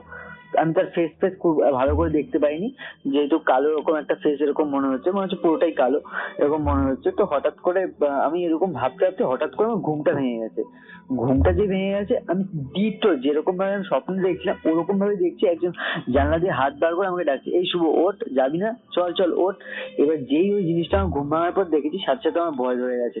আর আমি এটাও শুনেছি এরকম যে ঘুমের মধ্যে কেউ যদি ডাকে উত্তর দিতে নেই, যদি উত্তর দেওয়া হয় তাহলে আমি তার বসে চলে যাবো, এই কারণে কোনো উত্তর দিচ্ছি না। এবার আমি জানলার দিকে মুখ করে শুয়ে ঘুমিয়ে পড়েছিলাম। তো আমি ভাবছি যে আমি উল্টো দিক মানে একেবারে 1 2 3 এরকম ভাবে বলবো, একেবারে রিটার্ন উল্টো পাশের মধ্যে একেবারে ঘুরে পাশের ঘরে যে আমার বন্ধুর কথা বলেছিলাম প্রথমে, ওই পাশের ঘরে থাকতো, তো আমি তার ঘরে দৌড়ে চলে যাবো। আমার ঘরে আমি একা, পাশের আমার রুমমেটের ঘরে চলে যাবো। এবার আমি যেরকম ভেবেছি ঠিক সেরকম ভাবে মনে মনে বলছি 1 2 3, ঘুরতে যাচ্ছি, ঘুরতে আর পারছি না, আমি কোনোভাবেই নড়তে পারছি না, কিন্তু আমার চোখ ফোক খোলা, আমি পরিষ্কার সবকিছু দেখতে পাচ্ছি, হেন তেন এরকম ভাবে সবকিছু দেখতে পাচ্ছি। ওপরে ফ্যান চলছে, ফ্যানের হাওয়ায় গামছা ঝোলানো ছিল দড়িতে, গামছাটা পড়ে গেল, আমি সেটাও লক্ষ্য করেছি। এবার কিন্তু আমি কোনোভাবে নড়তে পারছি না। তখন হঠাৎ করে আমি হনুমান চালিসা পড়া স্টার্ট করেছি। হনুমান চালিসা যে পড়া স্টার্ট করেছি, মানে ওরকম ভয়ের মধ্যে পড়তে পড়তে পড়তে পড়তে হঠাৎ করে আমি যেরকম ভাবে ভেবেছিলাম ঠিক ঘুরে উল্টো পাশে আমার রুমমেটের ঘরে দৌড় মারে চলে যাবো, আমি ঠিক সেরকম ভাবেই আমার রুমমেটের ঘরে চলে গেছি। এবার চলে গিয়ে দেখছি আমার রুমমেটটা ঘুমোচ্ছে। আমি ভাবলাম ডাকবো না, একটু বসি তারপরে ডাকছি ভেবে আমি আমার মানে রুমমেটের ঘরে বসলাম। বসার পরে ভাবলাম যে ডাকবো, থাক না ডেকে আমি একটু আবার আমার রুমটার মধ্যে হালকা করে ঢুকিও নি, জাস্ট মাথা বার করে আমি জানালাটা দিয়ে দেখলাম যে কেউ নেই। কিছুক্ষণ দেখার পরে যখন দেখেছি কেউ নেই, দৌড়ে আমি গিয়ে আমার ঘরের লাইটটা জ্বালালাম। এবার লাইটটা যেই জ্বালিয়েছি, জানার পরে চারিদিক দেখছি হেন তেন, কারণ হঠাৎ করে আমার কেন জানি না মনে হলো যে পুরোপুরি স্বপ্ন দেখেছি, স্বপ্নের মধ্যে ভয় পেয়েছি, পুরোপুরি আমার এই কথাটা মনে পড়লো। তো এই কথা ভেবে হালকা ভয় মনের মধ্যে কাজ করছে। তো আমি গিয়ে ভাবলাম যে না, ঘুমিয়ে যাই, লাইটটা অফ করে জানলাটা বন্ধ করে দিই। এবার আমি গিয়ে জানলাটা বাইরে হাত বার করে জানলাটা বন্ধ করলাম। আবার এটাও মনের মধ্যে ভয় ভয় কাজ করছে যে জানলাটা বন্ধ করার জন্য বাইরে হাত বাড়াবো, কেউ যদি হাত ধরে, যেহেতু হালকা ভয় পাচ্ছি। তো আমি জানলাটা বন্ধ করলাম, বন্ধ করার পরে আমি নিজের মনে মনে হাসছি যে ফালতু ভয় পেয়ে গেলাম, স্বপ্ন কিরকম স্বপ্ন দেখলাম, যে স্বপ্নের ভেতরে স্বপ্ন, এইসব কথা ভেবে আমি হাসছি। ভাবতে ভাবতে আমি ভাবলাম যে লাইটটা অফ করে শুই। এবার যেই আমি লাইটটা অফ করতে গেছি, দেখছি নিচের মধ্যে ওই গামছাটা আমার পড়ে আছে, যেটা আমি স্বপ্নের মধ্যে যখন আমি ঘুরতে পারছিলাম না, দেখেছিলাম যে হাওয়ার মধ্যে সে গামছাটা পড়ে গেল, তখন আমি বুঝতে পারলাম যে এগুলো একটাও স্বপ্ন ছিল না। যদি স্বপ্ন হতো তাহলে আমি বুঝতে পারতাম না যে আমার গামছাটা পড়েছে, যেটা দেখেছিলাম ঠিক তখনই ওটা দেখলাম গামছাটা পড়ে আছে। এটাই হলো আমার ঘটনা রাসেল ভাই। এবং তারপর থেকে আমি এখন প্রচন্ড ভীতু, ঘরে একা থাকতে পারি না, লাইট অফ করে ঘুমাই না, লাইট জ্বেলে শুই। মানে ওই একটা ঘটনা আমাকে এখন লাইফে অনেকটাই ভীতু করে দিয়েছে, এবং এটার প্রতি মানে এই আত্মা বলুন, ভূত বলুন, জিন বলুন, এইসবের প্রতি আমার বিশ্বাসটা অনেক গাঢ় করে দিয়েছে। নমস্কার রাসেল ভাই। এই মুহূর্তে আরো একজন আমার সাথে জয়েন করেছেন। কোনো কথা না বলে চলুন আমরা তার কাছে চলে যাই এবং তার ঘটনা শুনি, তারপরে ফিরে আসবো আবার আপনাদের SMS নিয়ে। তবে এর মধ্যে দেখতে পাচ্ছি যে অনেকেই লিখছেন যে সেকেন্ড স্টোরিটা খুব ইন্টারেস্টিং ছিল। আমাদেরকে এছাড়াও রবির উত্তর থেকে লিখেছেন অডিও ক্লিপটা শুনে তিনি ভীষণ ভয় পেয়েছেন। এছাড়াও আমি দেখতে পাচ্ছি যে আমাদের এখানে অনেকেই শুনছেন এই মুহূর্তে। আমি একটা প্রশ্ন করেছিলাম যে একটা বৃদ্ধ মহিলা যিনি আপনাকে হয়তো কিছু ক্ষমতা বা সুপার ন্যাচারাল পাওয়ার দিয়ে দিতে পারেন, আপনি সেই পাওয়ারটা নেবেন নাকি আপনি চাইবেন যে সেই উদ্ভট বা সেই বিভৎস চেহারার কোনো একটা বৃদ্ধা মহিলার সাথে আপনার দেখা না হোক? কি চান আপনি সেটা আমাকে একটু অবশ্যই জানাবেন, আমরা সেটা শেয়ার করতে পারি। আপনার নামটা আবার একটু প্লিজ বলবেন, তারপর আপনার ঘটনায় যাবো আমরা। হ্যালো লিসনার্স, আমি ফারহান, ওয়েলকাম ব্যাক। আমরা আপনার ঘটনায় যাই। এই ঘটনাটা কোথায় ঘটেছিল এবং কতদিন আগের? আমার এই ঘটনাটা আমাকে শেয়ার করেছে মানে আমার ফেসবুকে এক ফ্রেন্ড, ওর নাম হচ্ছে দেবাশিস, এবং এই ঘটনাটা উত্তরের একটা অ্যাপার্টমেন্টের ঘটনা। ওকে, তো আমি ঘটনায় চলে যাই। তো উত্তরের সেই অ্যাপার্টমেন্টটার 5th ফ্লোরে আমার যে ফেসবুক ফ্রেন্ড দেবাশিস, ওর বড় ভাই ওর ফ্যামিলি নিয়ে থাকতো। আর ওই ফ্লোরটার 6th ফ্লোর যেটা, সেখানে থাকতো একটা খ্রিস্টান ফ্যামিলি। আচ্ছা। তো খ্রিস্টান ফ্যামিলির যেটা হয় যে ওনাদের যে ভাড়ার যে মেয়াদ সেটা শেষ হয়ে যায়, এবং যার কারণে তাদের উপরের 6th ফ্লোরটা খালি করতে হয়। এবং 5th ফ্লোর এবং 6th ফ্লোরের যে মালিক সে ছিল দেশের বাইরে, তো অ্যাপার্টমেন্টের যে ম্যানেজার ছিল সেই সবকিছু দেখাশোনা করতেন। আচ্ছা। তো 6th ফ্লোরটা যখন মানে ওই খ্রিস্টান ফ্যামিলি চলে যায় তখন সেটাকে রিনোভেট করার প্রয়োজন পড়ে। যখন রিনোভেট করতে হবে তখন যেটা দেখা যায় যে ওই রুমের বিভিন্ন জায়গায় ওই ট্রায়াঙ্গেলের বিভিন্ন শেপের অনেক ধরনের নকশা দেখা যায় বাসার ভিতরে আঁকা। এর মানে যে খ্রিস্টান ফ্যামিলির আগে ছিল তারা হয়তো এরকম কিছু ভিতরে মানে কোনো কুফরি কালাম বা এরকম কিছু একটা ব্ল্যাক ম্যাজিকের সাথে জড়িত ছিল, এরকম কিছু হতে পারে। তো আরো যেটা হলো যে ওই বাসার যে ভেন্টিলেটর ছিল, ভেন্টিলেটর ভিতর থেকে অনেক ধরনের তাবিজ পাওয়া যায়। এবং পরে বাসার ম্যানেজার যখন তাদের সাথে কন্ট্যাক্ট করার চেষ্টা করে, তাদের ফোন নাম্বার, তাদের ঠিকানায়, তাদের কোনো হাদিসই পাওয়া যায় না যে মানে তারা আসলে যে ঠিকানাটা দিয়েছিল ওই ঠিকানায় এরকম মানে কেউ থাকতোই না আসলে। অথচ তারা কিন্তু এই ফ্লোরে প্রায় 1 বছর স্টে করেছিল। তো তারপর সেই ফ্লোরটাকে ভালো মতো রিনোভেট করা হয় এবং সেটাকে আবার পুনরায় ভাড়ার জন্য প্রায় 2 থেকে 3 মাস খালি রাখা হয়। ওকে। তো ইন দ্য মিন টাইম যেটা হয় যে দেবাশিসের যে বড় ভাই, সে 5th ফ্লোরে থাকতেন তার ওয়াইফ এবং তার 1.5 বছরের ছোট ছেলেকে নিয়ে। তো তার যে অভ্যাস ছিল, অনেক সময় যেটা দেখা যেত যে রাত্রে ঘুম না আসলে সে বারান্দায় বসে থাকতো এবং বসে সিগারেট খেত। তো এক রাতে সেরকমই বারান্দায় বসে সিগারেট খাচ্ছিল এবং হঠাৎ করে একটা সময় সে মানে তন্দ্রায় ঘুমিয়ে যায় আর কি, তন্দ্রাচ্ছন্ন হয়ে যায়। এবং সেই পর্যায়ে হঠাৎ করে মনে হলো যে বারান্দার গেটে কেউ একজন নক করলো এবং সাথে সাথে তার ঘাড়ে একটা ঠান্ডা হাতের স্পর্শ। আচ্ছা।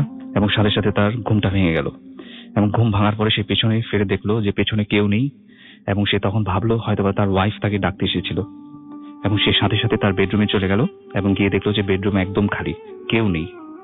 তখন তার মনে হলো আজকে তার ওয়াইফ আর তার ছেলে মানে বাসায় ছিল না, তার অন্য বাসায় ছিল। তার এটা হঠাৎ করে তখন মনে আসলো। তখন সে চিন্তা করলো হয়তোবা সে এটা হ্যালুসিনেট করেছিল, যে এরকম কিছু একটা নক করার শব্দটা, তারপরে পিছনে যে কেউ একজন টাচ করছে তাকে, এই শব্দগুলো হয়তোবা সে মনে হ্যালুসিনেশন করছে, এটা সে ভাবছে, কেননা সে সারাদিন অফিসে বিজি থাকে।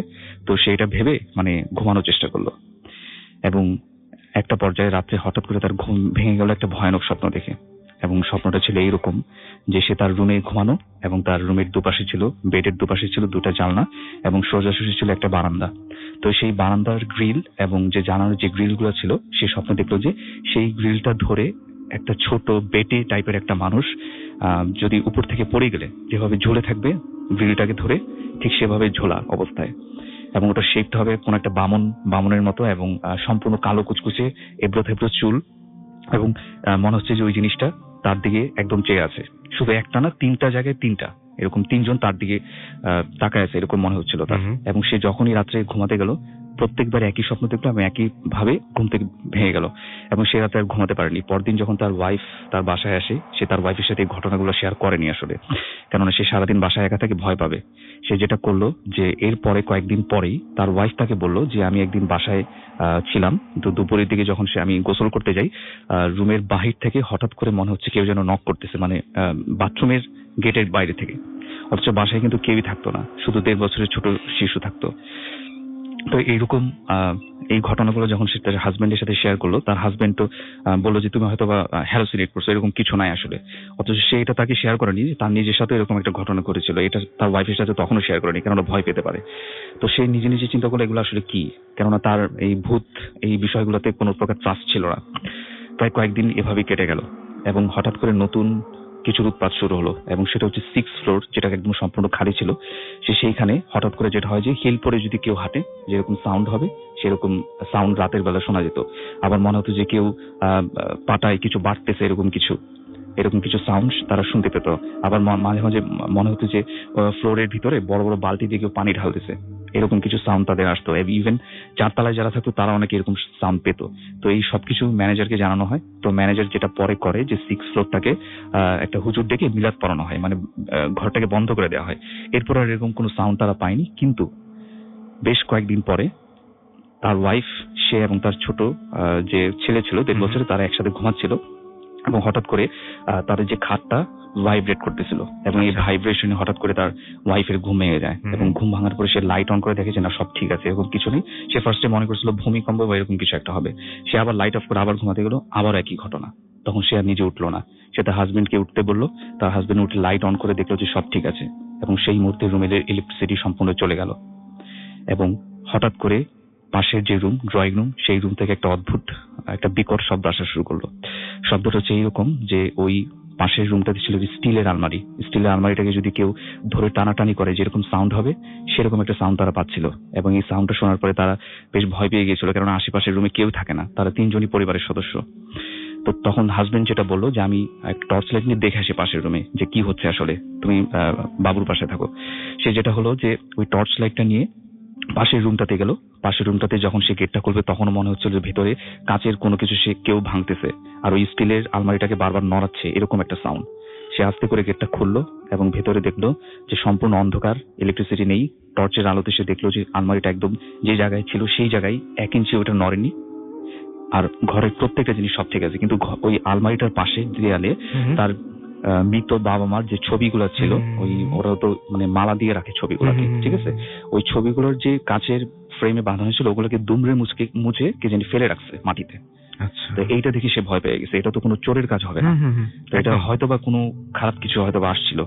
আর আলমারিটা একদম ওই জায়গাটা দিয়ে আছে যেটা আগে ছিল যেখানে।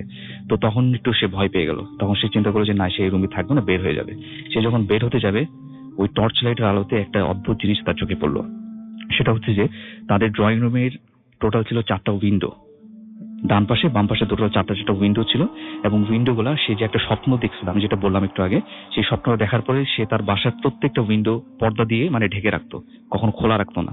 আমি যে একটু আগে স্বপ্ন দেখার কথাটা বললাম, তো সে দেখলো যে অন্ধকারের ভিতরে ওই উইন্ডোর পাশে যে পর্দাটা, সেই পর্দাটার নিচে 2টা পা দেখা যায়, এবং পা গুলো হচ্ছে অনেক পর্দার নিচে, পর্দার নিচে, হ্যাঁ, মনে হচ্ছে পর্দার আড়ালে কেউ লুকানো, এরকম 2টা পা। এবং পাশে যে উইন্ডোটা ওইটার নিচে একইভাবে 2টা পা। ও মাই গড। ইভেন আরো যে 2টা ওগুলার নিচে 2টা করে পা, মানে টোটাল 4টা কিছু মানে ওই পর্দার ভিতরে লুকানো। জাস্ট ইমাজিন যে আপনি আপনার ঘরে আছেন এবং আপনি হঠাৎ করে আপনার পর্দার দিকে তাকালেন এবং দেখতে পেলেন যে সেখানে পা। তাহলে কেমন এবং লাগলো? পাগুলো ছিল সম্পূর্ণ কালো এবং অনেক মানে অস্বাভাবিক মোটা। আচ্ছা, তো এটা দেখার পরে সে টর্চ লাইট ফেলে এক দৌড়ে সেই রুম থেকে বের হয়ে গেল এবং সাথে সাথে তার বেডরুমে গেল। বেডরুমের গেট লক করে তার ওয়াইফকে আর কিছু বললো না এই ঘটনার কথা। সে চিন্তা করলো যে বাসার কিছু হয়তো বা কোনো খারাপ কিছু উপদ্রব হয়েছে। সে যেটা করলো যে পরদিন পুরো বাসায় পুজো দিল এবং একটা পণ্ডিত থেকে পুরো ফ্লোরটাকে পিউরিফিকেশনের একটা ব্যবস্থা করলো। এবং সে তার মনে একটা অ্যাসুরেন্স দিল যে না, আমি এখন পিউরিফাইড করে ফেলছি আমার পুরো বাসাটাকে, আর কোনো প্রবলেম হবে না আশা করি। তো এইভাবে কয়েকদিন ভালো মতো কেটে গেল। ঠিক কয়েকদিন পরে আবার একই ঘটনা। সেটা হচ্ছে মনে হচ্ছে একদিন গভীর রাতে, এক রাতে হঠাৎ করে মনে হলো যে তার রুমের ভিতরে কে একজন গঙিয়ে গঙিয়ে কান্না করতেছে এবং এই কান্নার শব্দে এগুলো চলতেই আছে। হ্যাঁ, এগুলো চলতেই আছে, একটু ব্রেকে এই জিনিসটা একটু পরপর হচ্ছে আর কি। তো এই কান্নার শব্দটা ফার্স্টে তার ওয়াইফের কানে আসলো এবং সে ঘুম ভেঙে গেল। ঘুম ভেঙে যাওয়ার পর স্বাভাবিকভাবে তার যে পাশে যে বাচ্চাটা সেটাকে হাত দিয়ে দেখার চেষ্টা করলো যে তাদের মাঝখানে যে শোয়া যে শিশুটা, দেখলো যে ওটা নাই ওখানে। আচ্ছা, ঠিক আছে। তো তখন তো সে ভয় পেয়ে যায়। তখন ভয় পেয়ে যাওয়ার পর সে তখনও সে গঙ্গানি শব্দটা শুনতে পায়। এক সময় তারা লাইট অন করার পর দেখে যে বাচ্চাটা বিছানার একদম শেষ পর্যায়ে, মনে হচ্ছে কেউ তাকে শেষ প্রান্তে, হ্যাঁ, তাকে টেনে কেউ নিয়ে মানে নিচে খাটের নিচ থেকে মানে ফ্লোরের দিকে নিয়ে যাচ্ছে এরকম। এবং তারা যখনই লাইট অন করলো তাদের মনে হয়েছে নাকি যে ওখানে কোনো একটা কালো ছায়ামূর্তির মতো কিছু একটা ভ্যানিশ হয়ে গেছে বাতাসের মধ্যে। এইটা তারা দুজনই দেখছে, হাজবেন্ড ওয়াইফ দুজনই দেখছে। এবং এইটা দেখার পরে ওনারা বেশ ভয় পেয়ে যায়। এবং এতদিন যেগুলো ঘটনা ঘটছিল কিন্তু এরকম তো কারোর উপর অ্যাটাক হয়নি, তাদের যে ছোট শিশুটার উপর অ্যাটাক হচ্ছিল, এই জন্য তাই পরদিন গ্রামের বাড়ি চলে যায় এবং ওই বাসাটাকে একদম সম্পূর্ণভাবে ছেড়ে দেয়। আচ্ছা, কিন্তু বাসা ছেড়ে দিলে তো হবে না, বাসাটা একদম মানে যে মালিক সে তো আবার পরে ভাড়া দিবে। তো এই জন্য ম্যানেজারকে এই ঘটনাগুলা মানে দেবাশিসের যে বড় ভাই সবকিছু শেয়ার করে, ম্যানেজারের কথাগুলো বিশ্বাস করতে চায় না। তো ম্যানেজার পরে যেটা চিন্তা করে যে সে আবার এরকম একটা হুজুরকে ডাকে এবং হুজুরকে সম্পূর্ণ ঘটনাগুলো খুলে বলে যে এরকম কিছু দেখতো এর আগে ভাড়াটিয়া। তখন হুজুর যেটা বলে যে হয়তোবা মানে এটা হইতে পারে অ্যাজাম্পশন যে উপরে যে ফ্যামিলিটা থাকতো ওখানে তো ব্ল্যাক ম্যাজিকের অনেক কিছু পাওয়া গেছিল। তো উনি ধারণা করছে যে এরকম হয়তোবা তারা ব্ল্যাক ম্যাজিক কোনো জিনকে দিয়ে করাইতো। আচ্ছা, আর জিনদের তো অনেক ধরনের প্রজাতি, প্রায় 45 থেকে 48 প্রজাতির জিন রয়েছে, যারা মানে এক এক রকম মানে এক এক আকৃতি। আমাদের যেমন সবার আকৃতি সেম, ওদের এরকম থাকে না। তো উনি যেটা গেস করলো যে এরকম কিছু জিন আছে যেগুলা মানে ব্ল্যাক ম্যাজিকের মাধ্যমে অনেক ধরনের খারাপ কাজ করে থাকে। তো আর এই জিনগুলা যেমন আমরা অনেক সময় বলি না যে জিনদের কিন্তু কাজ করলে মিষ্টি লাগবে, মিষ্টি পছন্দ করে ওরা, কিন্তু এই জিনগুলা পছন্দ করতো মিষ্টি না। এদেরকে দিয়ে কোনো খারাপ কাজ করাতে হলে এদেরকে যেটা গিফট যেটা বলা হয় যে মানে ওটা দিতে হতো যে সদ্য মৃত কোনো মানুষের লাশ অথবা কোনো ছোট জীবন মানে জীবিত কোনো শিশুকে। এটা ছিল তাদের রিকোয়ারমেন্ট। এই জন্যই হয়তোবা ওই জিনিসগুলো ওই ছোট বাচ্চাটাকে আকর্ষণ করতো। এই ছিল আমার ঘটনা। থ্যাংক ইউ সো মাচ ফারনান আমাদের এরকম চমৎকার ঘটনা বলার জন্য। ওকে, আমরা চলে যাই আমাদের নেক্সট গেস্টের কাছে। আপনার নামটা প্লিজ একটু বলবেন। অনেকদিন পরে আপনি এসেছেন, আপনিও একজন পুরনো আমাদের অতিথি। আপনার নামটা প্লিজ একটু বলবেন, তারপর আপনার ঘটনা শুনবো। হাই লিসেনার্স, আমি মারুফ শুভ, মিরপুর থেকে এসেছি। জি, এখন আপনাদের সাথে আমি যে স্টোরিটা শেয়ার করব সেটা আমার কাজিন আকবর রাব্বির কাছ থেকে শোনা। জি। এই ঘটনাটা ঘটেছিল তার এক ফ্রেন্ডের সাথে। সে তার নামটা আসলে বলতে চায় না, তাই আমি তার নামটা বললাম না। রাসেল ভাই, সে আসলে এই ভূত টুত জিনিস এটা বেশি একটা বিলিভ করতো না, আর এগুলোকে কেয়ারও করতো না। বাট লাস্ট রোজার ঈদে তার এই ধারণাটা পুরোপুরি পাল্টে গেল। আচ্ছা। সে ঈদ করতে গিয়েছিল তার ফ্যামিলিকে নিয়ে তার শ্বশুর বাড়িতে চিটাগংয়ে। তারপর সেখানে যাওয়ার পর তার অফিস মানে চালু হয়ে যাবে, এই কারণে সে তার ঢাকায় ব্যাক করতে হতো। এর জন্য ঈদের সেকেন্ড ডেতে সে নিজে গাড়ি মানে ড্রাইভ করে সে ঢাকায় ব্যাক করছিল। সে যখন সীতাকুণ্ড পার হলো তখন রাত প্রায় 12:15 মতো বেজে গিয়েছিল। তারপর সে ফিল করলো যে তার গাড়ির চাকার সাথে কিছু একটা বাড়ি খেয়েছে, মানে মনে হচ্ছে কোনো গাড়ির চাকাটা কিছুর উপর দিয়ে চলে গেছে, এমন কিছু হবে। তারপর সে গাড়িটাকে এক জায়গায় রেখে দেখলো, গাড়ির চাকার নিচে পিছেও দেখলো, কিছুই সে দেখতে পেল না, এবং সে গাড়ির সামনেও কিছু দেখতে পায়নি। তারপর সারা রাস্তায় কোনো ঘটনা ঘটলো না। সে তারপরের দিন তার অফিস করলো। ভোরবেলা সে ঢাকায় পৌঁছালো এবং পরের দিন যথারীতি তার অফিস করে সে রাতের বেলা তার বাসায় গিয়ে খাওয়া দাওয়া করে ঘুমালো। ঘুমের মধ্যে সে স্বপ্ন দেখছে যে একটা কালো কুচকুচে সাপ তার পায়ের সামনে বসে আছে এবং পুরো পাটাকে পেঁচিয়ে রেখেছে। সে ঘুমের মধ্যেই পাটাকে ঝাড়া দিচ্ছিল। হঠাৎ করে তার পা ঝাড়া দেওয়ার কারণে তার ঘুমটা ভেঙে যায়। সে ঘুম থেকে উঠে সে ডিম লাইটের আলো দেখে ঠিকই একটা কালো রঙের সাপ তার পায়ের মধ্যে পেঁচিয়ে বসে আছে। এটা দেখে সে খুবই ভয় পেয়ে যায় এবং সাথে সাথে পাটা ঝাড়া দেওয়ার সাথে সাথে সাপটা নিচে পড়ে যায়। আচ্ছা। এবং সে সাথে সাথে মানে রুমে লাইটটা জ্বালায়। লাইটটা জ্বালানোর পরে সে কিছুই দেখতে পেল না রুমের ভিতরে, আর রুমে এসি চলছিল, এই কারণে পুরো ঘরের সবকিছুই বন্ধ ছিল। পুরো ঘরের থেকে মানে সাপটা কোনো জায়গায় বের হওয়ার কোনো চান্সই ছিল না। তারপরে সে সারা ঘরের মধ্যে খুঁজলো, সাপটাকে পেল না। সারা রাত তার ঘুম আসলো না, লাইট অন করে সে বসেছিল এবং সে এটা চিন্তা করছিল তার সাথে কি ঘটলো এটা। পরের দিন সে সেম ভাবে অফিস করে রাতের বেলা ঘুমাচ্ছে। এরপরে তার সাথে শুরু হলো আরো ভয়ানক কিছু জিনিস। সে এবারে ঘুমে স্বপ্ন দেখলো যে কিছু বৃদ্ধ লোক দাঁড়িয়ে আছে, মনে হচ্ছে কেউ মারা গেছে, এবং ওই বৃদ্ধ লোকগুলো কাঁদছিল, মনে হচ্ছে একটা মাতম চলছে কোনো একটা জায়গায়। এটা দেখে সে অনেক ভয় পেয়ে গেল এবং এইভাবে সে 2-3 দিন সেম একই স্বপ্ন দেখলো। তারপর তার ভয়টা নিজের মধ্যে সে আর না রাখতে পেরে সে তার এক কাজিন হুজুর, সে মানে হাফেজ, তার সাথে সেই বিষয়টা শেয়ার করলো যে এটা এই ধরনের। পুরো ঘটনাটা শোনার পরে সেই উনি বলল যে সীতাকুণ্ড পার হওয়ার পরে তার গাড়িতে যে জিনিসটা সে হলো সেটা আসলে স্বাভাবিক কিছু ছিল না। তারপর তাকে বললো যে সে তাকে একটা তাবিজ দিবে, তারপর এই জিনিসগুলো আসলে সব ঠিক হয়ে যাবে। সেদিন রাতের বেলা সে আবার ঘুমালো। এরপরে তার হলো সব থেকে ভয়ানক একটা ব্যাপার, কান্নার শব্দে তার ঘুমটা ভেঙে গেল রাসেল ভাই। সে দেখলো যে 6-7 জন মুরব্বী লোক দাঁড়িয়ে আছে আর কাঁদছে। এটা দেখার পরে সে অনেক ভয় পেয়ে যায়, একটা চিৎকার করে, তার আর কিছুই মনে থাকে না। পরের দিন সে মানে সকালবেলা সে মানে উঠলো, মানে উঠে সে বুঝলো না যে সে সেন্সলেস হয়ে গেছিল নাকি সে ঘুমিয়ে গেছিল, সে বোঝেনি আর কি। কিন্তু তার ওইটুক তার পুরোপুরি মনে ছিল রাতের ওই ঘটনাটা। এই বিষয়টা আসলে সে কোনোভাবেই ভুলতে পারছিল না, আর এটার ব্যাখ্যা সে খুঁজছিল। এর মধ্যে তার এই ঘটনার 9 দিন পরে সে তার অফিসের কাজে সে শ্রীপুর গিয়েছিল। শ্রীপুর থেকে ব্যাক করার পথে রাসেল ভাই তার গাড়িটা অ্যাক্সিডেন্ট করে এবং তার ডান পাটা ফ্র্যাকচার হয়ে যায়, তার একটা ক্ষতি হয়ে যায় আর কি। তার সাথে আমি কথা বলেছি, তার এই ফ্র্যাকচার মানে হয়েছে, সে আমাকে বলেছে। তার এই মানে ঘটনাটা শুনে আমার অনেক ভয় লেগেছে। আশা করি লিসেনারদেরও ভালো লাগবে। Thank you very much. Most welcome. আমরা কথা না বাড়িয়ে সরাসরি চলে যাবো একটা বিরতিতে। রাসেল ভাই, এই কাহিনীটা হচ্ছে নির্ঝরের কাহিনী। এটা ওদের বাসার কাহিনী। ওর বাবা এই বাড়িটা কেনে আর কি একজনের থেকে, and which is located in Mohammadpur. ওকে। মোহাম্মদপুরে যে আপনি আগেও বলেছি, মোহাম্মদপুরে অনেক বাসা আছে যেগুলো আর কি হন্টেড। অনেকে এখনো অবশ্য নতুন নতুন বিল্ডিং হয়, সেগুলো আর কি আপনার মানে ডেমোলিশড হয়ে যাচ্ছে, হরর প্লেস মানে হন্টেড প্লেস গুলো। যাক, নির্ঝরের বাসা এখনো আছে ইনট্যাক্ট। ওটাও অনেক আগে করা বাড়ি, এবং বাচ্চারা যখন ওরা মুভ ইন করে ওখানে, তো ওর চাচার থেকে ওরা পায় বাসাটা, কিনে আর কি ওর বাবা। তো ওই বাসার মধ্যে ওর চাচা বলেই দেয় যে এই বাসায় যে 3 তলা বাসার যে উপরের যে অংশটা, সিঁড়ি ঘরের উপরে যে রুমটা আছে, ওখানে তোমরা যাবা না। তো ওরা যখন ছোট ছিল তখন আসলে ওইটা যে মাথা ঘামাতো না, ওরা জাস্ট জানতো যে ওখানে যাওয়া যাবে না, নিষিদ্ধ। তো যখন আরেকটু বড় হয় তখন নির্ঝরের অনেক কিউরিয়াসিটি হতো বাসাটা নিয়ে, যে ওই রুমটা নিয়ে কি ব্যাপারটা কি, মানে সিঁড়ি ঘর দিয়ে উঠে ওঠার পর হাতের বাম দিকের রুমটা দেখলে যেতে দেয় না, হ্যাঁ নিজেদের বাড়ি যেতে পারি না, ঘটনাটা কি। কিছু মানে সোফা এবং ওই যে কুশন বের করা বাগ স্প্রিং এর অংশ পড়ে থাকতো ওখানে। তো নির্ঝর নাকি যখন 5-এ পড়ে, ক্লাস 5-6 এরকম সময়, তো সে একদিন মানে ছাদে উঠে এবং ওদের ছাদটা ছিল বেশ মানে স্ট্রেঞ্জ বলতে এরকম যে ছাদে উঠলে দেখা যেত যে বাম পাশের রুমটা, তারপরে ঢুকলেই ছাদ, ডান দিকে গেলে আপনার মানে খোলা জায়গা রাস্তা, আর বামে পুরো জায়গাটাই ছাদটা। বেশ মানে ওখানে ও বলতে ছোটকাল থেকে স্পুকি লাগতো, আচ্ছা, মনে হতো কিছু একটা ওত পেতে আছে ছাদের মধ্যে, ঘাপটি মেরে আছে এরকম লাগতো আর কি। এবং ছাদের পেছনের অংশে আপনার গাছ, ওই জায়গাটা আসলে আপনার আগে বলেছি মহৎপুরের পুরো এলাকার মধ্যেই একটা মানে আপনার সোয়ারেজ লাইন টাইপের সব থাকে, তো ওই জায়গাতে গাছ উঠেছে আর কি। তো গাছটা ছাদের উপরে বেশ খানিকটা এসে পড়ছে আর কি। আচ্ছা, তো ওই জায়গাটা মানে বেশ স্পুকি লাগতো এবং ও মনে করেন যে ওখানে কেন জানি মনে হচ্ছে কিছু উৎপেতে আছে।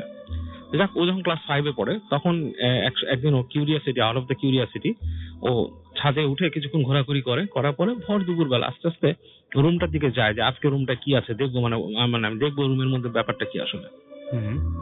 এর আগে অনেকবার জানলা দিয়ে মানে তাকানোর ইচ্ছা করেও সাহস পায়নি, কেন জানি মনে হতো যে ভিতরে কিছু একটা আছে।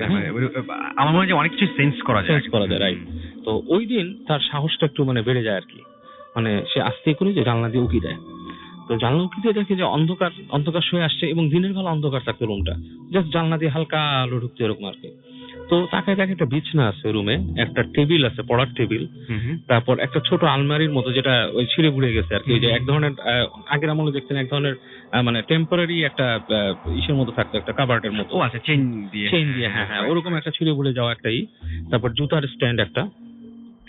এন্ড স্ট্রেঞ্জ থিং হচ্ছে আপনার ও যখন দেখে যে যেখানে ফ্যান ঝুলানোর কথা ওই জায়গায় আপনার একটা দড়ি পেঁচানো আছে।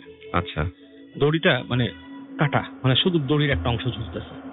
আচ্ছা, ফর সাম রিজন ওইটা দেখে ওর ভিতরে বেশ নাড়া দেয় এবং সে খুব মানে ঘা শিশির করে ওঠে। রুমটার মধ্যে অশুভ কোন একটা ফিলিংস সে পায় এবং সে চলে আসে বাসায় চলে আসে। এসে আপনার কথা বলে বাসায়, মানে অনেকক্ষণ চুপচাপ থাকে নিজের মতো। পরে তার আম্মুকে বলে যে আম্মু ওই রুমটা কি, ওই রুমটায় আমি গেছিলাম। তো তার মা বকা দিয়ে উঠে, কেন গেছো তুমি এখানে, ওকে তোমাকে ছাদে উঠতে দিব না আর কোনোদিন। কি জন্য উঠছো? তার মানে ওনার মাও কিছু সবাই জানতো ফ্যামিলির, আসলে মানে ফ্যামিলির থেকেই তো বাসাটা ইনহেরিট করা। তো মা বকা দেওয়ার পরে সে খুব মন ক্ষুণ্ণ হয়, কি ব্যাপার এই সেই হ্যান, মা কেন বললো। তারপর মা, সে যখন আলাদা থেকে একটু পরে তার মা তার কাছে আসে, সে তাকে মাথায় হাত বুলায় বলে বাবা তুমি উপরে যেও না। কেন? বলে ওখানে তোমার বড় চাচার এক ছেলে ওখানে মারা গেছিল রুমটাতে। আচ্ছা, গলায় দড়ি দিয়ে মারা গেছিল। আচ্ছা, এবং এরপর থেকে আমরা ওই রুমটাতে কেউ যাই না, মানে কেউই যায় না। ওইটা তোমার বড় চাচা এই বাসা বিক্রি করে গেছে তোমার বাবার কাছে এই কারণেই, যে মানে সে চায় না যে বাসাটা মানে যাক, তার স্মৃতিতেই সে এটাতে মানে হার্ট হয়। তো সে শুনে তার জন্য বেশ একটু মানে আনএক্সপেক্টেড ছিল যে ব্যাপারটা, এবং সে যেই ভাইয়ের কথা বলছে তাকে সে কখনো দেখেনি। তো এরপরেও মাকে বলে যে উনি কেমন ছিল দেখি, দেখতে চায়। তো মা বলে না, তোমার দেখার দরকার নেই, তুমি দেখে কি করবে, একজন মানে ছিল বয়স্ক। ওর মধ্যে বলে যে ও যেটা বলছে যে ওর মধ্যে কিউরিয়াসিটি নাকি একটা জন্ম নেয় যে ওই ভাই কেমন ছিল সেটা জানার। তার সে চিন্তা করে আচ্ছা কেমন ছিল, কি কারণে মারা গেল। সে আরো ডিটেইলস কোন উত্তর আর পায় না, যে মানে আগ্রহ আরো বেড়ে গেছে যে কি কারণে মারা গেল এই সেই হ্যানটা। যাই হোক, এরকম সময়ের পরিক্রমায় অনেকদিন চলে যায়, ও আর ওখানে আপনার যায় না। প্রায় 2-3 বছর পরে একদিন ও ইসের কাছে শোনে, ওখানে ওদের এক আত্মীয় আসে আর কি বাসায়। তো ওনার সাথে কথা বলে, তো সে বলে যে ও কথা বলে যে তুমি তো বেশ বড় হয়েছো, তোমার যে ভাই ছিল চাচাতো ভাই, ও তো প্রায় তোমার মতোই লম্বা টম্বা এরকমই ছিল। তখন বলে আচ্ছা কি ব্যাপার, মানে চাচাতো ভাই, এই যে আবার নতুন করে কিউরিয়াসিটিটা তার মধ্যে আপনার শুরু হয় আর কি। তো বলে যে হ্যাঁ তোমার একটা কাজিন ছিল, থাকতো তোমাদের এই বাসায় তো ছিল এই সেই হ্যান ত্যান। তো ওখানে যে ওই মেয়ের সাথে প্রেম করে, মানে ওই যে বলতেছে সে আবার একটু সিলি ছিল আর কি, মানে কথাবার্তা খুব ক্লিয়ারলি বলে দেয় আর কি। হ্যাঁ, তো আমাকে মেয়ের সাথে প্রেম করে মারা গেল, মেয়েটাও বিষ খেয়ে মরলো, আর তোমার ওই কাজিনও গলায় দড়ি দিয়ে মারা গেল। তো ওর মধ্যে আরো ঘটনায় বলে কি কাজিন কিভাবে মারা গেছে, বলছে যে ওখানে এরকম অত প্রেম করতো আমার কাজিন অমুকের সাথে এখানে। তো ওই মেয়ের সাথে তারপর যখন জানাজানি হয়েছে, মেয়ের বাবা খুব পিটাইছে, বেঁধে রাখছে এসে, তো মেয়েটা রাত্রেবেলা বিষ খেয়ে মারা গেছে। আর তোমার কাজিন যে ছিল চাচাতো ভাই, সেও তোমার এগুলা শোনার পরে গলায় দড়ি নিছে এখানে। আচ্ছা, তো যাক, তো ঘটনা শুনে তার মধ্যে না বিভিন্ন রকমের চিন্তা ভাবনা আসে আর কি এটা নিয়ে, ঘটনা নিয়ে। সে আবার ওই উপরে যাওয়া শুরু করে দিয়ে একদিন, এবং এবার সে কি করে আপনার ওই ম্যানেজ করে আপনার ওই তালা খোলার জন্য বিভিন্ন রকম দিয়ে কোচায় মোচায় সে তালাটা খুলে ফেলে এখান থেকে। আচ্ছা, তালা খুলে সে ওই রুমে ঢুকে। তো ও বলছে যে বাবু ভাই জিনিসটা অনেকে বলে যে আপনার কোনো একটা মানে জায়গায় ঢুকলে একটা স্রোত নেমে যায় বা মনে একটা পাওয়ার, একটা গায়ে লাগছে কিছু একটা বাতাস, বাট অ্যাকচুয়ালি আমি একটা জিনিস ফিল করছিলাম, আমি যখন রুমটাতে ঢুকি মনে হচ্ছে আসলেই কোন একটা ঠান্ডা আবহাওয়া আমাকে আপনার গ্র্যাস্প করলো, মানে এসে একটা আলিঙ্গন দিল, embrace করলো, হ্যাঁ ঠিক সেরকম একটা জিনিস। এবং মানে আমার সারা শরীরে কাঁটা দিয়ে ওঠে। হ্যাঁ, বলে যে আমি ঢোকার পর রুমটা অসম্ভব ঠান্ডা ভেতরে, এবং মনে হচ্ছে জানি কেমন একটাই। অ্যান্ড থিং ইজ হোয়াট, যে আমি ওই রুমের মধ্যে যে অনেকক্ষণ বসে থাকলাম আমার খেয়ালই নেই কখন সময় পার হয়ে গেছে, সন্ধ্যা হয়ে গেছে। হ্যাঁ, তো এরপরে বাসায় চলে আসলাম দরজাটাকে টেনে টুনে দিয়ে। বলে রাতের বেলা আমি যখন ঘুমাচ্ছি, আমি শুয়ে আছি, মানে ঘুম আসতেছে না, রাতে বাতিটা দিনই ভাই দিছি, হঠাৎ করে আমার মনে হলো যে আমার মাথার, আমার বাসার, আমার যে রুমের চেয়ারটা আছে মানে ডাইনিং, আমার পড়ার টেবিলের সামনে, ওই চেয়ারের মধ্যে কেউ একজন বসে আছে এবং সে শ্বাস প্রশ্বাস নিচ্ছে। আমি তার শ্বাসের শব্দ শুনতে পাচ্ছি, একদম স্পষ্ট আমি শুনতে পাচ্ছি যে আমার ওই চেয়ারে বসে কেউ শ্বাস নিচ্ছে। আচ্ছা, হ্যাঁ, তো আমি ধর্মড় করে উঠলাম, কেন আমার রুমে গেট লাগানো, কেউ থাকার কথা না। আমি উঠলাম, উঠে লাইট জানালাম, কেউ নাই রুমের ভিতরে। জিনিসটা বেশ মানে অস্বাভাবিক লাগলো আমার কাছে, যে এরকম তো হওয়ার কথা না, কে রুমের মধ্যে আসবে। এমনি আমার মন অনেকটা আপনার উইক ছিল এই ব্যাপারে, ওই ভাইয়ের স্মৃতিতে বা ভাই সম্বন্ধে শুনছি যেটা, তো মানে এরকম মানে ব্যাপারটা আমার বেশ নাড়া দিয়ে গেছে আমাকে। বলে এরপর থেকে যেটা হইতো যে ওর রুমে প্রায় এরকম সে বিভিন্ন জিনিস সেন্স করা শুরু করলো, আচ্ছা, যে তার রুমের মধ্যে কেউ আছে। হ্যাঁ, তার রুমের মধ্যে কেউ আছে। তো ওদের বাসায় যে আপনার কাজের মানুষ যেটা ছিল, একদিন সে কাজের মানুষটা ভয় পেল। ওদের বাসায় যে কাজের মানুষ যেটা ছিল সেও ভয় পেলো আর কি, যে বললো যে আপনাদের বাসায় মনে হয় উল্টা পাল্টা কি। বলে যে আমি বারান্দার মধ্যে মনে হইতেছে বারান্দায় কেউ হাঁটে, আমি গেছি বারান্দায় নাই, আচ্ছা, মনে হয় যে বারান্দা খালি। কাজের মনটা ভয় পেলো, সে থাকতে চায় না ওই বাসার মধ্যে আর। তো ওর আম্মাকে বলছে, ওর আম্মা তখন বলে যে তুমি এসব ভয় পাচ্ছ, জিনিসটা অমূলক মনে হয়, আচ্ছা যাই হোক, তারপরও বাসায় একটু দেখি কি অবস্থা হয় কি সেই।